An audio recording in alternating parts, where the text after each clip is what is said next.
Welcome to another edition of Anthony T's Horror Wrestling Show. I'm Anthony T. In this edition, I will be talking about AEW Revolution in this episode. This was such a big pay-per-view that I need 2 segments to talk about this show. So, this show is pretty much going to be AEW Revolution talk. In fact, this is very AEW heavy this episode in terms of news and the Revolution 2023 pay-per-view that recently happened. I will talk about that.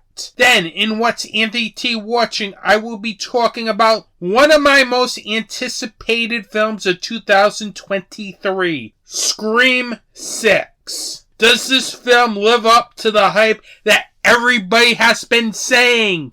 That this is the best Scream film since the original? I will let you know in What's Anthony T Watching. But first, the news. Starting it off is news about Eli Roth's upcoming film, Thanksgiving. Now, I'm really looking forward to this film. Don't get me wrong. I'm excited ever since seeing the fake trailer in Grindhouse that I've been waiting for Eli Roth to finally make Thanksgiving. And now he's finally going to do that. Make the theatrical film. So I'm excited for it. But here's the problem. Eli Roth has hired a TikTok star to join the cast of Thanksgiving. According to Variety, Addison Rae has joined the cast of Eli Roth's slasher film Thanksgiving.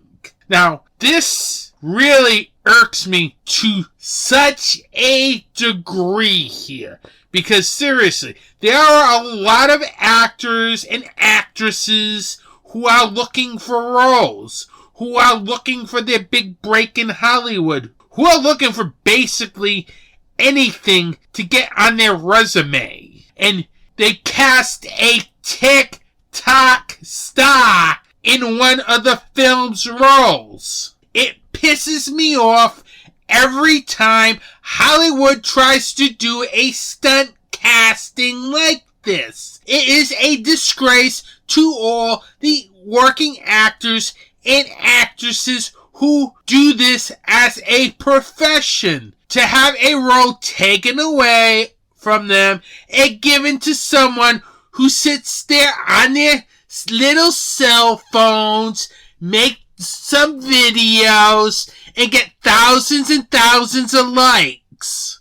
It just aggravates me, and I'm appalled that Eli Roth, out of all people, would do this. Seriously, Eli, come on. I used to look to you as like one of the godfathers of filmmaking. Like a Quentin Tarantino, a Kevin Smith, a Robert Rodriguez. Now you've stooped so low to allow a TikTok star to join the cast of one of your films. It is a disgrace. Seriously. It just aggravates me that these young people who go on their phones and look at their phones, do a 5-minute video, look at me, get thousands of likes, and get hired to be in a theatrical film. It is a disgrace. Seriously,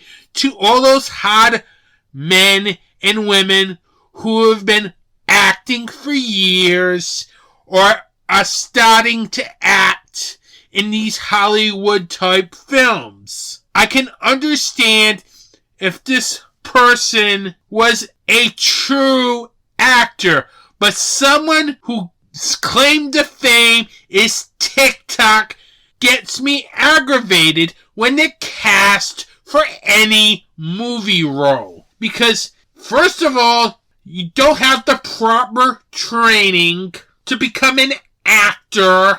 And second, you're just sitting there making videos. Hey, look at me! And get my thousands and thousands of likes. I don't get it. Seriously, Eli Roth. Really. You're supposed to be one of the filmmakers where you don't need to do this stunt casting. If Quentin Tarantino did it, I'd be saying the same thing about Quentin Tarantino. But there's a reason Quentin Tarantino doesn't do that. There's the same reason Robert Rodriguez doesn't do that. Or Kevin Smith doesn't do that. I don't know whose insane idea was it to include a TikTok star in Eli Roth's Thanksgiving. Was this Eli's fault? Or was this the stupid studio TriStar Pictures who wanted some recognizable face from the internet in their film? I just don't get it. Seriously. These TikTok stars do not belong on the big screen. Unless they go and get the proper acting training and decide to become an actor, a real actor, not one of those people who goes in front of a phone for 5 minutes, gets thousands of likes, and considers that acting. I'm sorry, I don't consider that acting if you're just there getting thousands of likes. Do it the way it's supposed to be done. Go to acting school or find somewhere to get proper training. Not this crappy TikTok app where you're just there to just get thousands and thousands of likes and you think you're a celebrity when in reality you're not.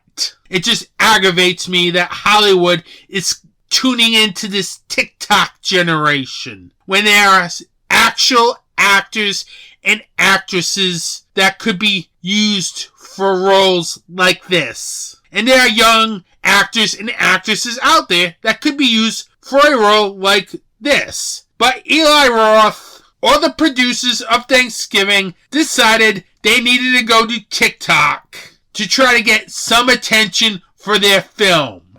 And that is disgusting. Seriously, it is downright disgusting. As an actor, or in this case, an actress who has actual acting experience or the proper training.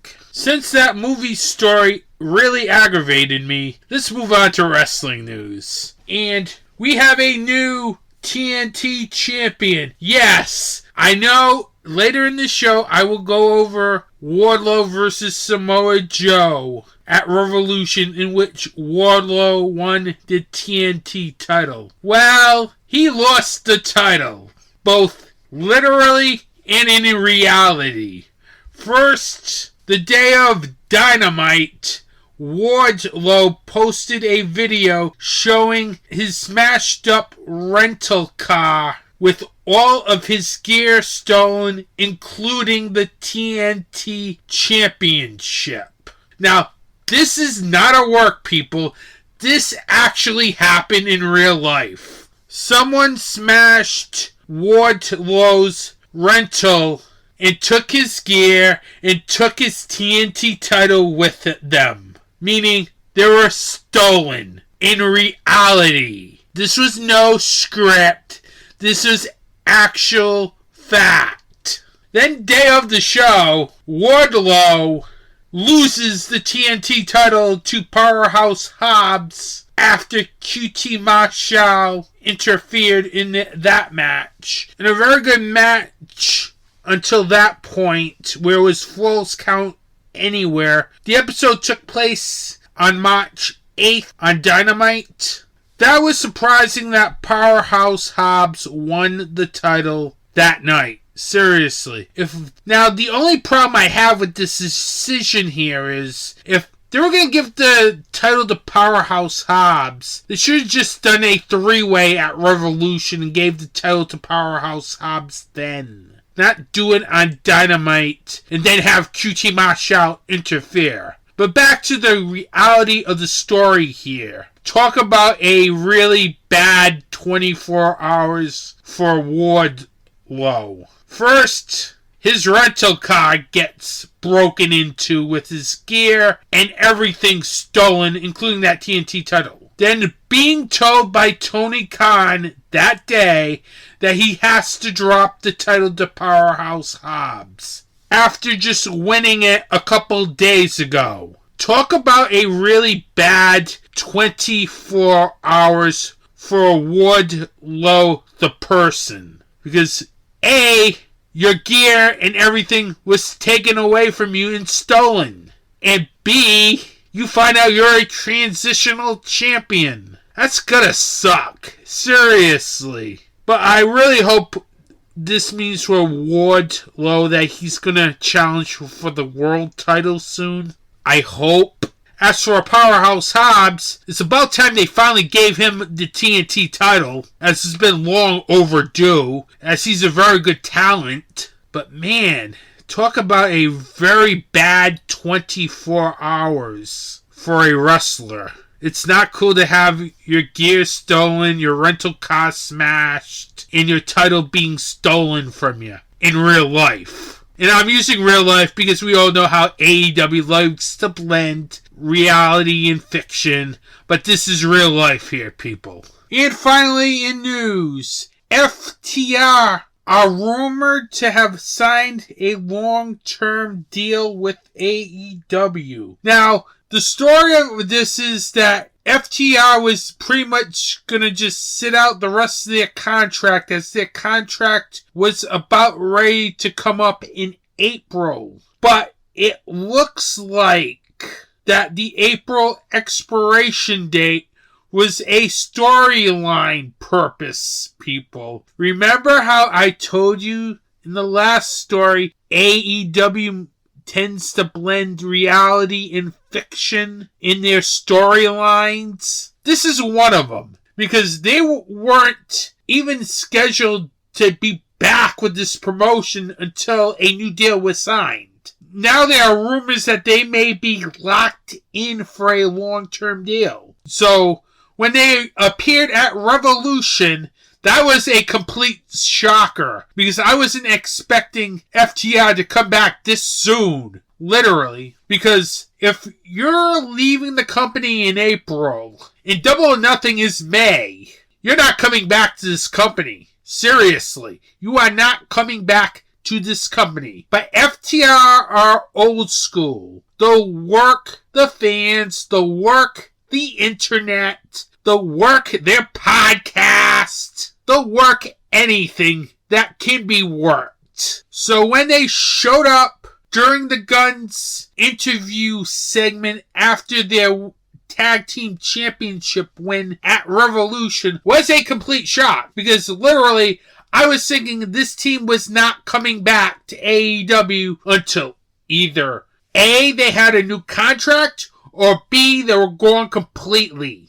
And it looks like they probably have a new contract, because why else would you bring FTR back? Seriously. Just to job to the Guns? That would make no sense at all. Seriously. The only reason why you bring FTR back is for FTR to win the tag team titles and bring some stability back into the tag team division in AEW, because it's been kind of lacking a little bit ever since the Trios division was announced. But the fact that FTR looks like, according to various sources, have signed a long-term deal with AEW. It's very good if FTR really did sign that long-term deal with AEW, because it helps their tag division in a big way, because you now have a team that can lead that division if the Young Bucks want to go do the Trios route. So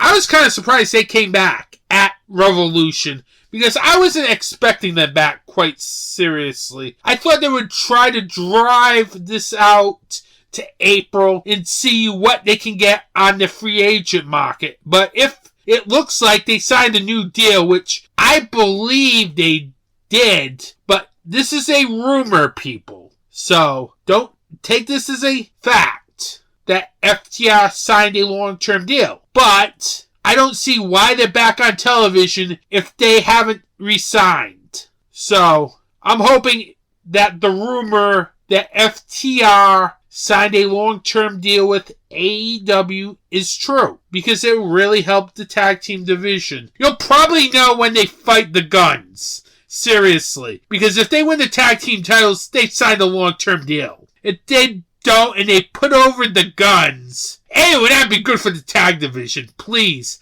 I am sick of Austin and Colton Gunn with those belts. I'm sorry. They don't have the complete package that I see in the AEW wrestler. Yet. They can get there, but not yet. So I really hope FTR did sign that long-term deal, because I'm really sick of the Gun Club's title reign. And with that, that's the news.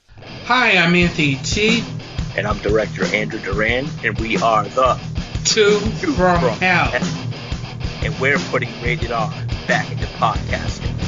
Every month we will be dropping an episode on the Dark Discussions Network. We'll be chatting about some of our favorite films, news, reviews, and maybe interviews. You can find Two from Hell on Apple Podcasts, Google Podcasts, Spotify, and other podcast providers. And don't forget to like us on Facebook and Instagram at Two from Hell Podcast. Trust me, you're seriously not going to want to miss the show. Welcome back. AEW recently held their annual Revolution pay-per-view on March 5th, 2023 in San Francisco, California. The pay-per-view started with one pre-match on the show, which is rare because usually they have 2 or 3 pre-matches before the pay-per-view. We only got one pre-match on 0 Hour, and that was the Lucha Brothers and Mark Briscoe defeating the varsity athletes of Tony Nese, Josh Woods, and Ari Daivari.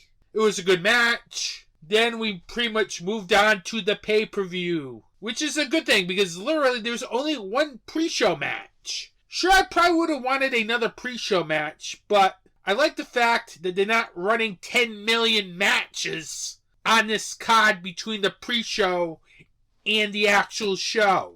I hope they do this more often with their pay-per-views, because it at least makes the matches more important. The pay-per-view started off with Chris Jericho versus Ricky Starks. It was a really good match to start off this pay-per-view. As the two worked well together, they really did a good job really making sure that the action had a non-stop, intense pace to it. It was a really good opener. I enjoyed it a lot. Crowd was really into this match and behind Ricky Starks for the most parts. There's some really good technical wrestling spots towards the end of this match. The finish came when Sammy Guevara comes out. Even though the Jericho Appreciation Society was banned from ringside during this match. But Action Andretti came out to make the save from out of nowhere. Literally. All this confusion allowed Chris Jericho to use Floyd the Bat to break a submission that he was in. Jericho goes for the Judas effect, but Ricky Starks counters the move and blocks the Judas effect. That was like literally, I think, the first time I've ever seen that move be blocked. And I think that was a great decision to have that spot in the match. Especially when it's helping Ricky Starks as a wrestler.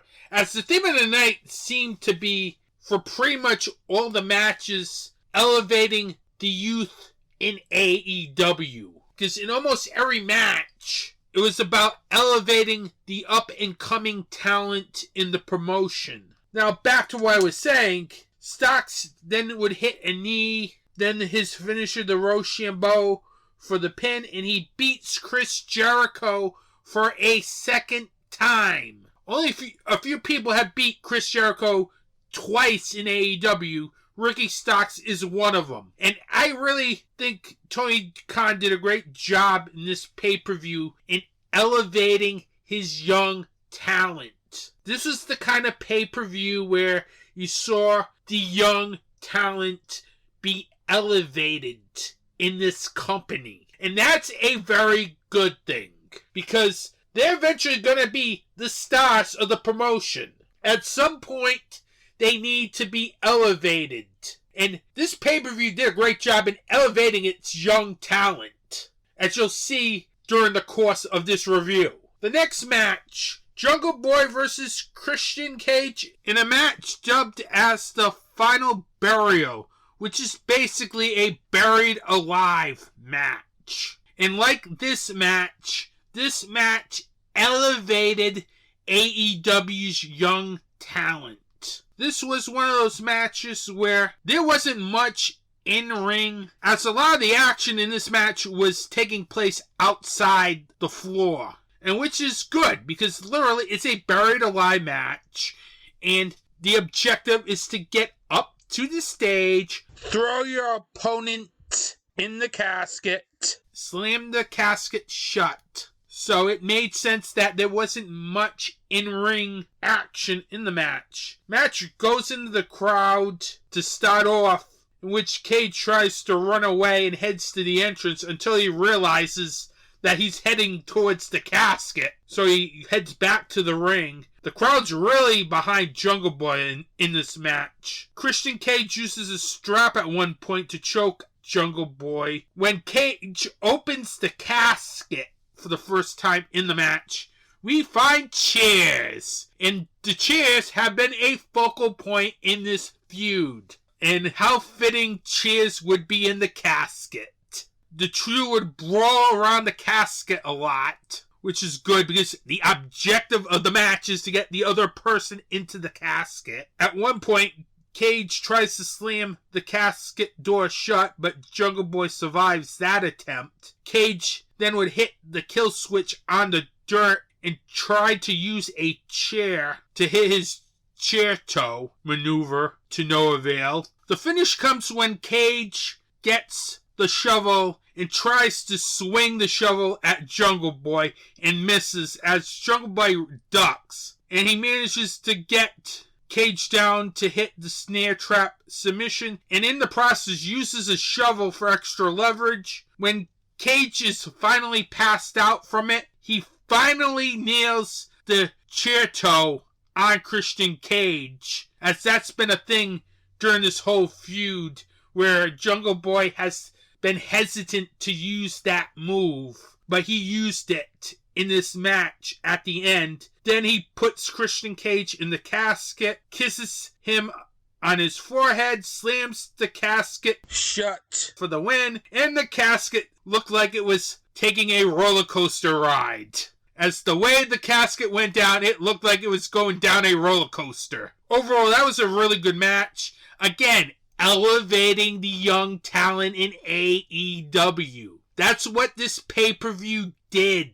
Elevate its young talent. It didn't have this plethora of WWE veterans winning every match. It elevated the young talent that is the future of this promotion. And Jungle Boy Jack Perry is the future of this promotion. Then we get what I consider one of the 3 matches of the night. This would be a match of the night on any other card but this card. The Elite versus the House of Black. I know this build was only 2 weeks, but I've wanted this match. I don't care if I needed a 2-week build. That's a match I wanted to see from the beginning, since the House of Black came back and the trios titles were announced. That was the match I wanted so badly, and it delivered.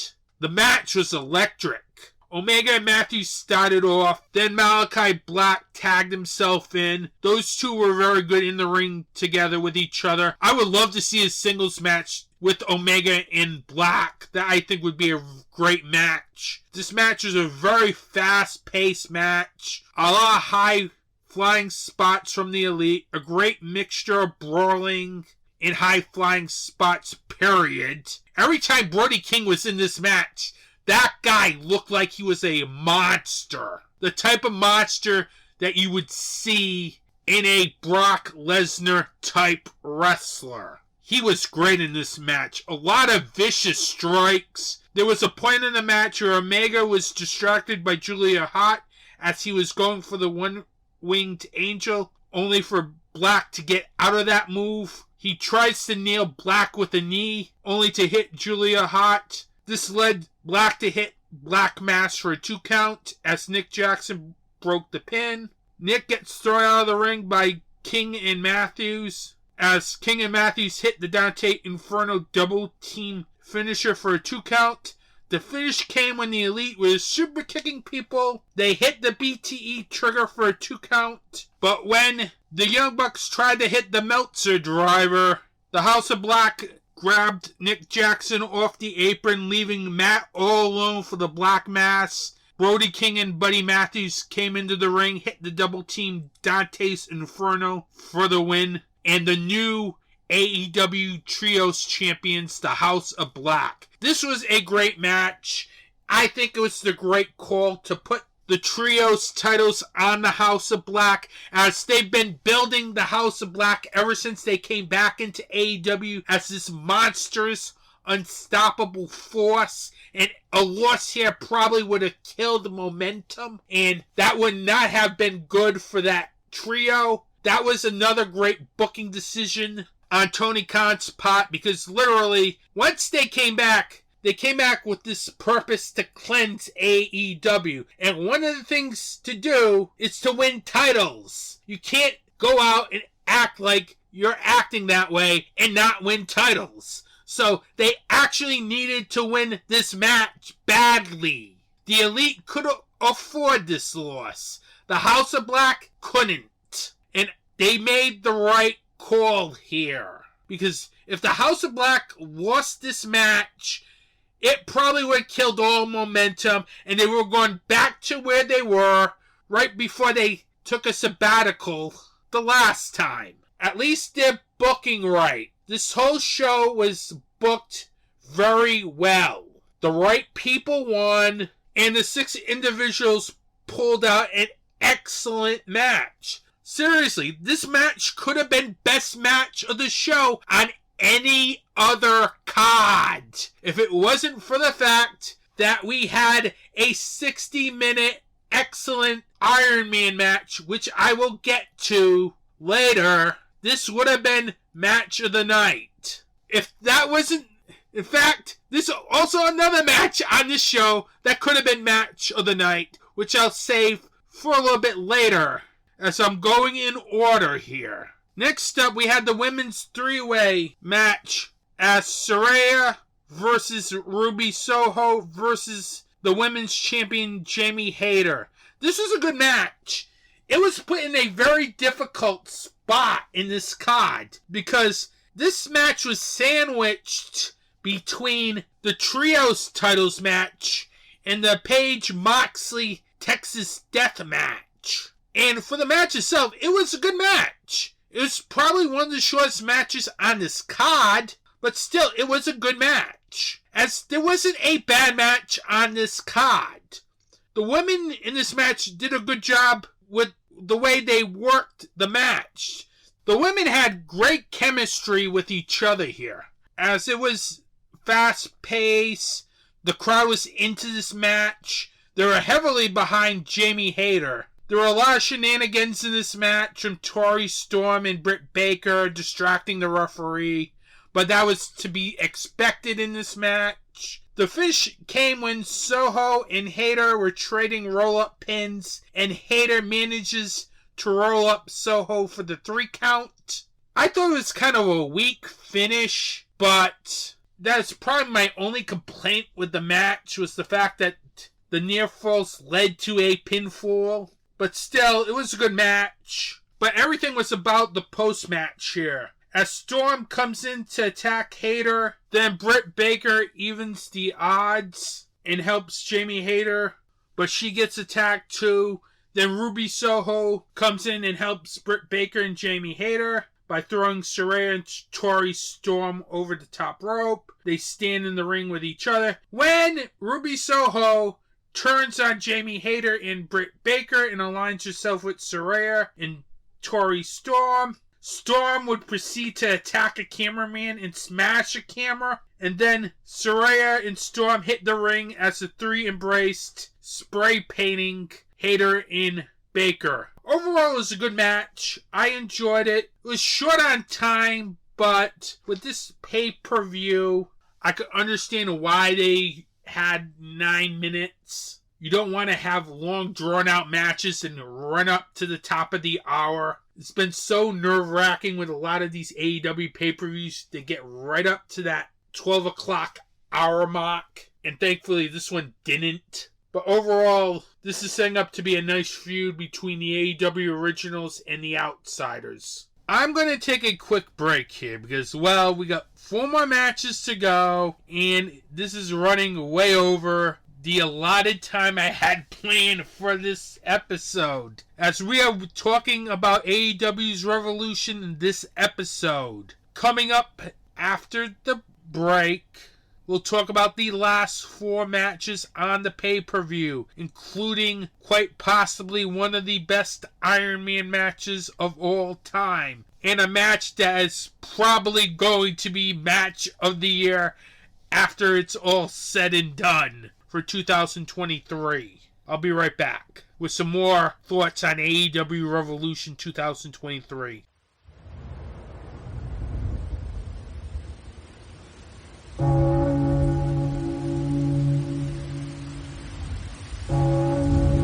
Welcome to Dark Discussions, your place for the discussion of horror film, fiction, and all that's fantastic. A weekly podcast where the discussion is about the most recent horror and genre films.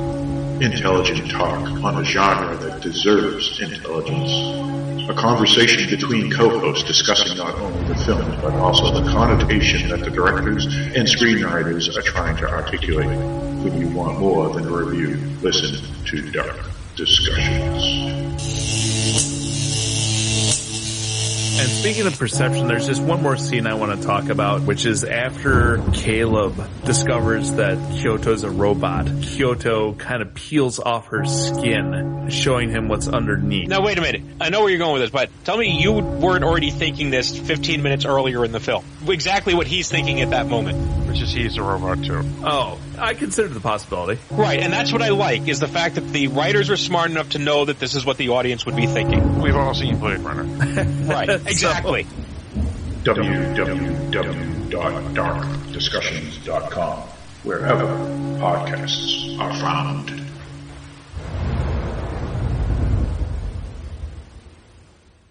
Welcome back. Moving on this special edition of Anthony T's Horror and Wrestling Show, where I review AEW's Revolution 2023. The next match on the card is Adam Page versus Jon Moxley in a Texas death match. Adam Page came out to new music as he came out to Ghost Riders in the Sky by the Outlaws. It's a very good song. It kind of fits his gimmick. It's very weird not hearing his old theme song after hearing it for all these years, but this song I really kind of like. It really gets you in the mood for an Adam Page match. Seriously. That was like great choosing by Tony Khan to change Adam Page's entrance music and use licensed music, as it really does get you excited to see Adam Page wrestle. The match with Jon Moxley started off quickly when Moxley was coming through the barricade. Page attacked him, and this match instantly started in the crowd. Moxley got busted open early when Page raked the barbed wire on his forehead. It wouldn't be a typical Jon Moxley match without Jon Moxley getting busted open. The fact that he got busted open early, well, it's not surprising. At one point in the match, Jon Moxley uses a triangle submission and grabs a fork and uses it to nail Adam Page on his forehead with it, making Page a bloody mess. That was a disgusting sight to see, everyone. And from there was more chaos. You had a chair wrapped in barbed wire. You also had a sick spot where Jon Moxley got 2 bricks from underneath the ring. He puts the bricks in between Adam Page's hand and then stomps on the bricks. That was a sick spot. You also had Adam Page doing some crazy stuff with the barbed wire, including hitting Deadeye onto a barbed wire chair. Page would also take a nasty fall in this match when he went off the top turnbuckle and went head first into a barbed wire board. Jon Moxley would also hit the Death Rider during the match, then got a brick and used it and stomped it on Page for an 8 count. As this was a Texas death match where it was either you win by knockout or submission. The finish of this match is when Adam Page uses the brick to hit Moxley with it, then hits his buckshot lariat. Then Adam Page throws Mox over the top rope and uses the chain, in which the chain was wrapped around Jon Moxley, and he tried to choke him to death, which forced Jon Moxley to tap out. Winner of the match was Adam Page in a very brutal Texas death match. This was definitely not for the weak at heart, as this was just insane from start to finish. This is why I like hardcore wrestling, everyone. I like my hardcore wrestling. I like my lucha wrestling. This pay-per-view had a mix of everything. And this Texas death match was very good. Could have been easily match of the night. But that's the main event, which I'll get to in a bit. Then we had Wardlow versus Samoa Joe for the TNT Championship. The action moved at a very good pace in this match. I thought the action was intense. Wardlow is really the future of this company, as this guy can really do some really cool high-flying moves as a big man. As he did a couple during that match, he reminds me of Mike Awesome back in the old ECW. Not the crappy ECW that WWE put out. The old ECW. The one that Paul Heyman ran and owned. There was a lot of power moves in this match. Another thing I really liked about this match was it kept cutting away the Powerhouse Hobbs, because he won the Face of the Revolution ladder match on Dynamite previously to Revolution. So it was nice to see a cutaway, because it's telling you that he's the next challenger for the TNT title. The finish came when Joe was trying to use Wardlow's Powerbomb Symphony, but Wardlow countered it into a choke and shockingly put Joe to sleep to win the TNT title. I did not expect Wardlow to win this match by submission, as he's not known as a submission specialist. He's more of a power guy. It was nice that he won this match by pretty much using Joe's move. Seems like the theme of the night, too, was wrestlers using other wrestlers' moves to win. I'll talk more about that later. Then we had the 4-way Tag Team Championship for the AEW World Tag Team titles. We had the Acclaimed versus Jeff Jarrett and Jay Lethal versus Orange Cassidy and Danhausen versus the AEW Tag Team Champions, the Gun Club. There was a lot of good action in this match, as I really thought everyone worked well in this match. The action moved at a good pace. There was this crazy sequence in this match where the Guns hit Jay Lethal and Jeff Jarrett from behind. Then Satham Singh came into the ring to throw the Guns out of the ring. Then Danhausen went to the ring to confront Singh, only to be interrupted by Sanjay Dutt. Danhausen sends Dutt out of the ring. Then Orange Cassidy comes into the ring, hits the Orange Punch on Singh. Then Danhausen low blows Singh. Then Singh gets hit with the Faymaster by Billy Gunn. Then Colton and Austin Gunn low blowed their father. as that was a very good sequence in the match. The finish comes when Danhausen tries to go for a pump kick on Austin Gunn, but misses. This leads Colton Gunn to sneak in, and the Guns hit their 310 to Yuma finisher for the victory. In a match where I was surprised that they won cleanly, as I thought they'd probably win again by some sort of shenanigans, but there wasn't in the finish. Post-match, Renee Paquette comes out to the ring to interview Colton and Austin Gunn, with the Guns claiming that they want respect. That's when FTR's music hit, and they proceeded to quickly attack the Gun Club. And in the process, Dax Harwood is bleeding. I've already talked about FTR signing with AEW long term, so my guess is we're getting the Guns versus FTR somewhere down the line, probably Double or Nothing, as we'll probably see some shenanigans where the Guns try to draw this out to Double or Nothing, but thankfully FTR looks like they're long-term signed, and that's a good thing for this company, and especially their tag division, as now the tag division is back to stability at least. And finally, the main event of AEW Revolution, MJF versus Bryan Danielson. Now, this is a match I've been looking forward to, quite frankly, as this is a 60-minute Iron Man match. And there hasn't been a 60-minute Iron Man match in quite a while. I can't even remember the last time someone put on a 60-minute Iron Man match on the magnitude of MJF versus Bryan Danielson. So this was definitely the selling point of this pay-per-view.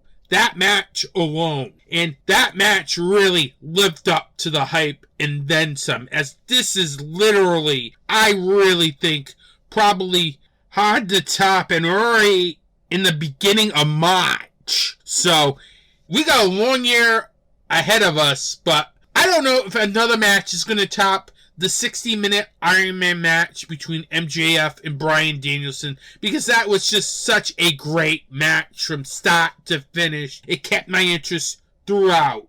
One of the things that I really loved about this match was first the beginning of this match, where MJF came out to an intro of dark music with the piano beginning, then the violins playing, then his entrance theme playing, then him coming out wearing the devil mask. It really added something to the character of MJF, and it really got the excitement level up already, and the bell hasn't even rung yet. This is a match that is going 60 minutes regardless of what happens. So, one fall ain't gonna end this match before the 60-minute mark. So, you have to keep the action moving. You need the right kind of wrestlers to be put into that type of match. Because for an Iron Man match to work, it needs the wrestler to be wrestling at a high level for 60 minutes. And both Bryan Danielson and MJF in this match did that very well here. I liked how this match really has some really good moments here. You had MJF playing the heel perfectly. At one point, he was talking to the camera when he was stalling. Is this gonna cost me a star, Dave? Referring to Dave Meltzer's rating system. We all know that. If you're not an internet wrestling fan, it's a system in which wrestling journalist Dave Meltzer rates his matches. He always does this for every pay-per-view. And the matches that seem to get the highest amount of stars are either a New Japan Pro Wrestling match or an AEW match. Very rarely do you see a WWE match get a 5-star match rating.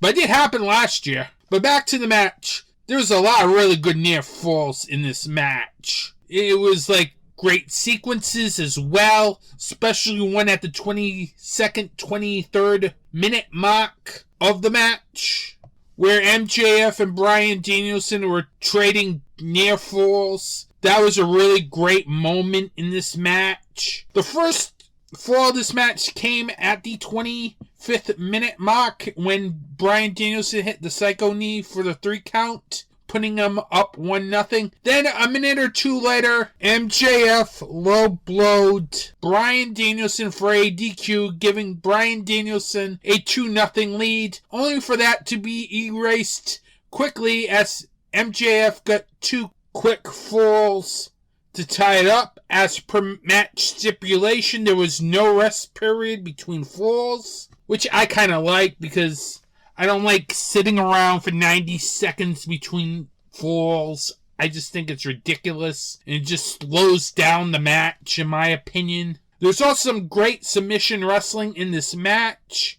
There's also some great moves, including MJF nailing a elbow from the top rope onto the timekeeper's table.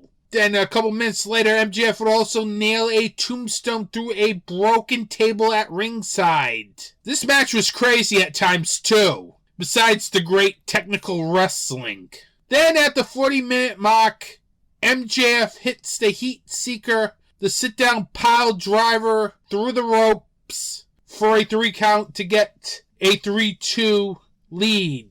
Then at the 48-minute mark of the match, Bryan Danielson hits a diving headbutt that busts MJF wide open. He was bleeding profusely.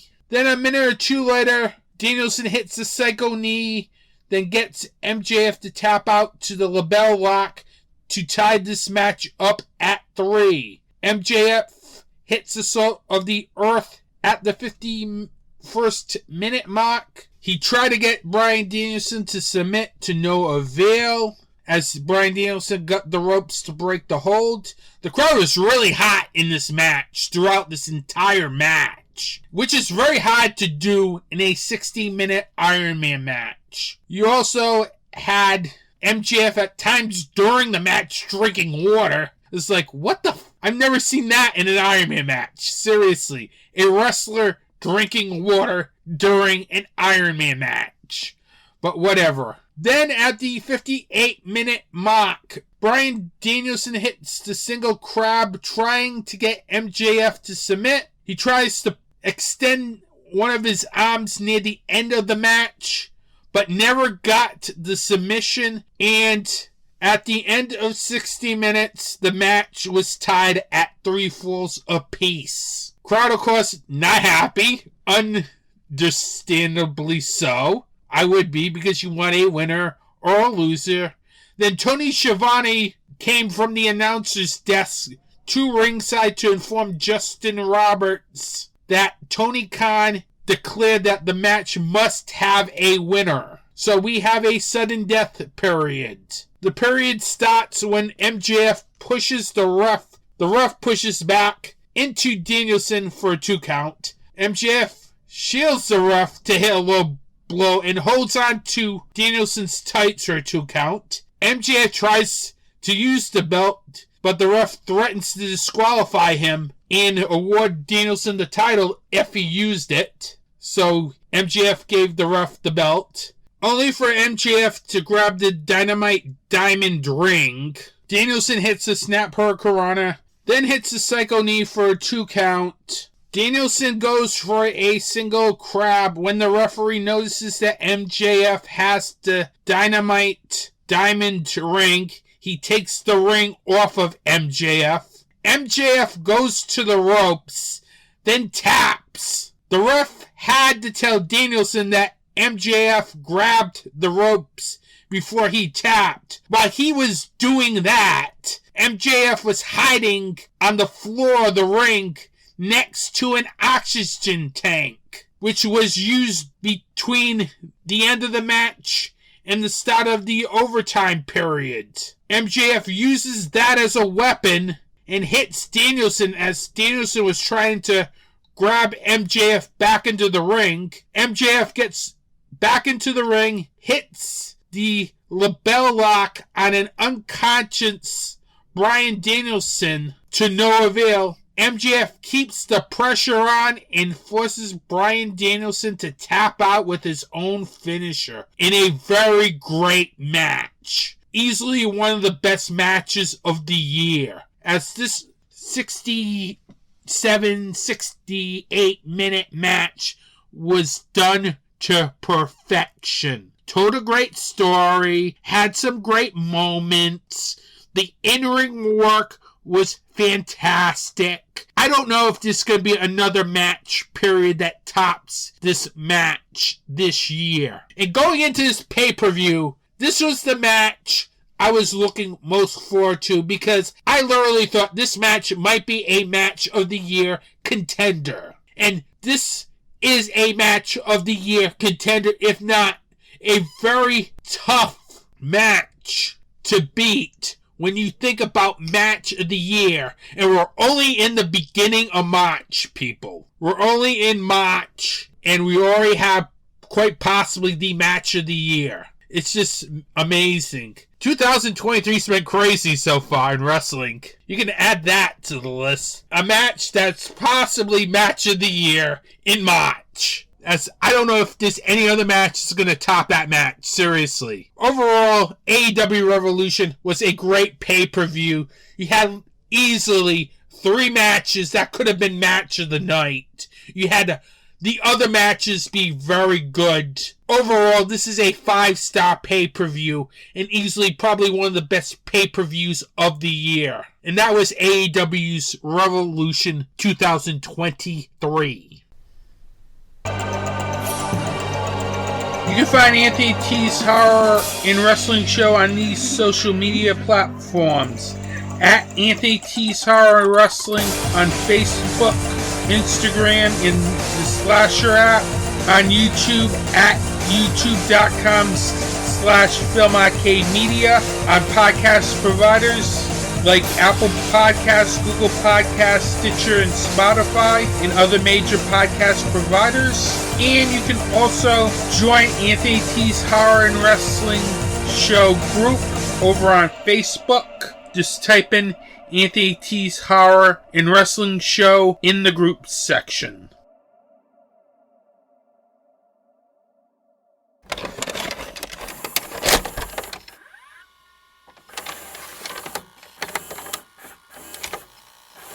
What's Anthony T watching this episode? Well, in the beginning of this podcast, I told you I would be reviewing Scream 6. Yes, I actually went to the theaters and saw a film in theaters instead of just sitting there waiting for 45 days for it to land on Paramount Plus or Peacock. I decided to go to the theaters.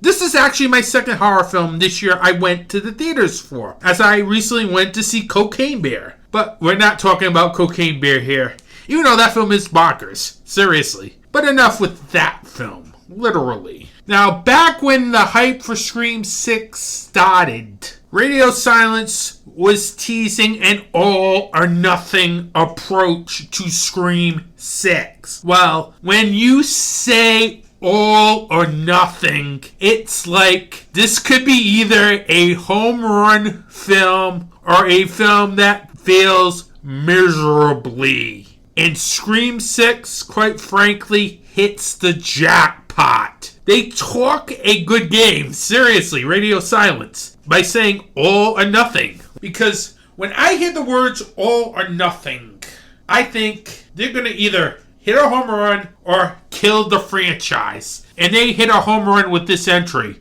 In fact, this is better than Scream 5 by far, as I would really put it up there, maybe as the best Scream sequel of them all. And there is a lot of reasons for it. Seriously. First, I think the writing was good in this film. I liked how Guy Busick and James Vanderbilt did a very good job with the character development in this film. I like how they focused on the sister's trauma subplot, as it really gives the two main characters of this new trilogy more interesting direction. It also had a very good story to go along with it, quite frankly, as this film should have been Jason Takes Manhattan, seriously. But Jason Takes Manhattan was light on the kills. This film, the kills are just intense. Literally. It's like they upped the ante from the last film. And that's what I think one of the main reasons why Scream 6 is a great horror sequel. Seriously. As Radio Silence really does a great job upping the ante. As directors Matt Bettinelli, Olpin, and Tyler Gillette do a very good job with the way they handle all the kill scenes in this film. I like how they approach the action in this film, as this film had intense action. I can't remember the last time a Scream film had intense action. You probably have to go back to Scream 2 for an intense Scream film, because the action here really is just downright intense from start to finish. From that opening scene to the end of this intense film. And you can't say that a lot about horror films, as a lot of horror films slow down, or a lot of horror films just are dumb in the way they approach the action. The directors of this film really do a great job in making sure that the action has every bit of intensity that is needed to keep you interested. This is just great directing from an action standpoint, because they do a good job balancing all the action sequences, as the action sequences felt like you were literally on the edge of your seat. And again, I can't remember another Scream film that did that. Really, it's just a testament to their direction here. It's just great. Literally. The fact that we're in Scream 6 and it's still a great franchise. You can't say that about many franchises. The only really blemish on the Scream franchise record, in my opinion, is Scream 3. As 4 was good, 5 was better than 4, but this is probably the best sequel. I have to say it's probably the best sequel from an action standpoint and a screenwriting standpoint. I also like the performances here from Melissa Barrera, Jenna Ortega, and all the cast in this film. It was nice to see Kirby back in the franchise. It was nice to see Gale Weathers back. This was just a great sequel. Literally. And the fact that you would think it would go downhill, that Neve Campbell would not be in this film. You forgot Neve Campbell was even there. They did mention Sydney in this film, but you just forgot that she was even in this franchise. Literally. That's just a testament to a great screenplay, great action. Seriously. I also liked the beginning of this film too, as it had a different feel compared to all the other Scream films. I'm not gonna spoil it, but it's just a cool opening. Literally, it's probably the best opening to a Scream film. It's like, when I heard this all or nothing approach, I was thinking to myself, they're probably either hyping it up or this is just gonna feel big time. But no, it's just, I was shocked for 2 hours. I was amazed that this is such a great film. And the fact that the twists kept coming and coming. Literally. And that killer twist at the end. I didn't see it coming. Seriously. Literally. I thought, hey, we were getting a shocking moment in the franchise. Then another shocking moment. It's like, what the bleep here, people. I love the third act of this film. It's great once they're in the theater. That's all I'm telling you about that third act. But once we get into that theater in that third act, that was perfection. Seriously. That's one of the best third acts I've seen in quite a while. It's like you're thinking one thing's happening, then the next minute another thing is happening.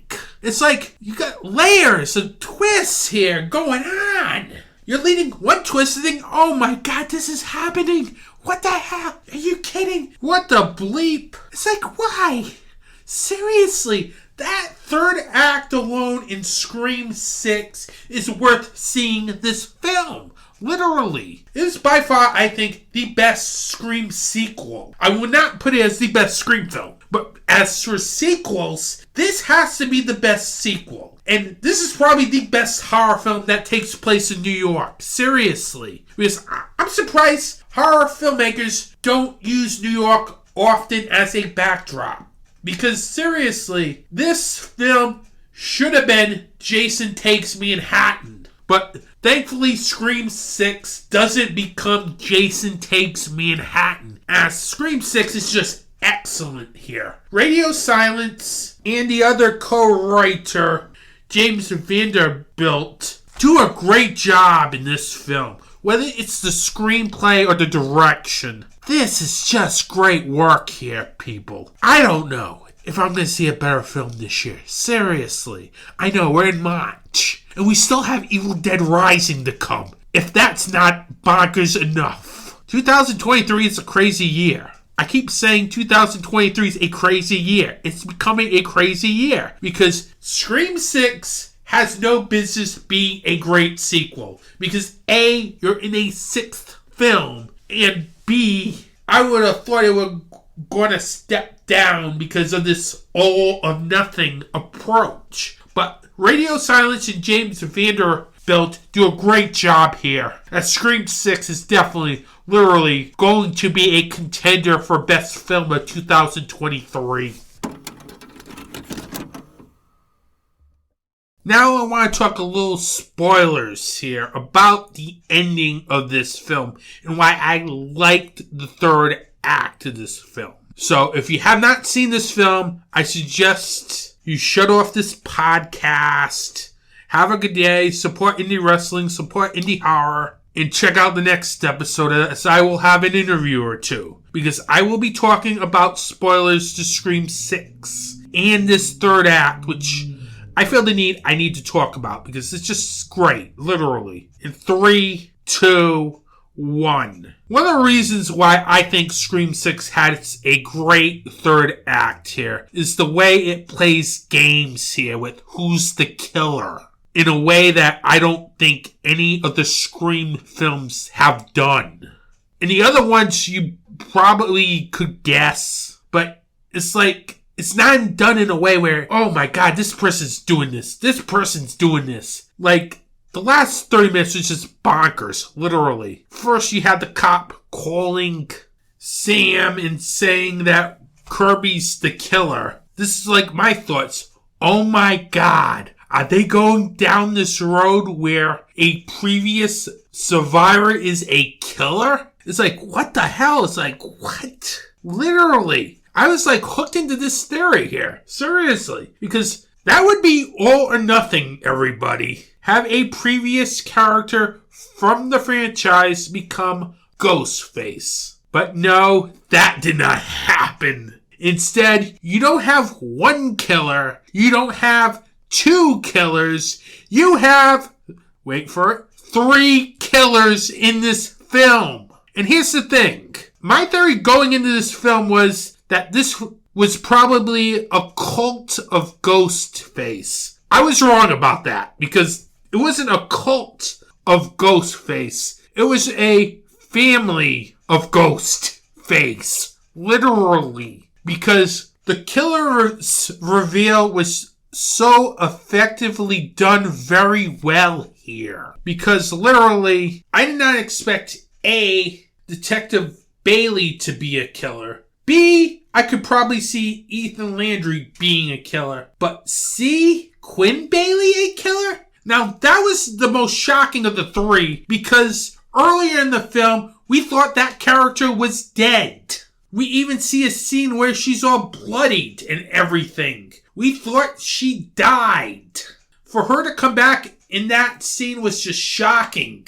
Literally. And the fact was even more shocking was they were all tied to Richie from the last film. It's just so shocking, everyone. Literally, you have a family of Ghostface killers, everyone. That was ballsy on Radio Silence and James Vanderbilt's part to go in this direction. Have a family of killers in this film, as it really was stunning, literally, because one character was supposedly dead because you thought we saw her die. I didn't think Dermot Mulroney would be coming into the franchise just to be a killer, but he did, and literally, it was just well executed from the fact that it first led you to believe, oh, it's a previous character from a previous Scream film as the Ghostface killer. Then we find out it's a family full of killers. And we can add Richie too there, because it does a great job connecting Scream 6 to Scream 5. And another thing that I want to backtrack is that opening sequence in this film, where we see Samara Weaving with an Australian accent, which is very rare, because we've noticed her in films talking an American accent. I like the fact that Radio Silence went with this decision to have Samara Weaving talk in her native language, Australian, because it really made it different. First, for the actress, because we don't see her act in her native language. It really gave a dimension to her character, even though her character was short-lived in this film. But still, that was good. You have her killed off by a character played by Tony Revolori, who was in the Spider-Man films, the recent ones. And we see him going to this party and him meeting up with Tara. And I'm thinking to myself, are they giving us the killer in the first 5 minutes of this film? Literally? It would fit the all or nothing approach, ladies and gentlemen. Because that's what I came in thinking this film was. All or nothing. But his character was also dispatched quickly too. Scream 6 is just an excellent film. Literally. It's going to be hard for this film to be knocked off as the top film of 2023. Literally. I'm being honest. Evil Dead Rise coming out next month. I don't know. Seriously. It's going to be probably one of those two films that has the chance to go wire to wire. Literally. It's just really insane. Well, enough with the Scream 6 talk. We've talked way too long here on this film, but it's worth talking about because it's a major film, everyone. So I am going to talk about it in detail if I have to. So I want to thank you for listening to this podcast again. Next episode, I will have 2 interviews. Not telling you who the guests are. I'm working on a guest. So I know I will have possibly 2 interviews. But it will be most likely an interview-only episode. With that, I want to thank you for listening to this podcast. Have a good day. Support indie wrestling and support indie horror.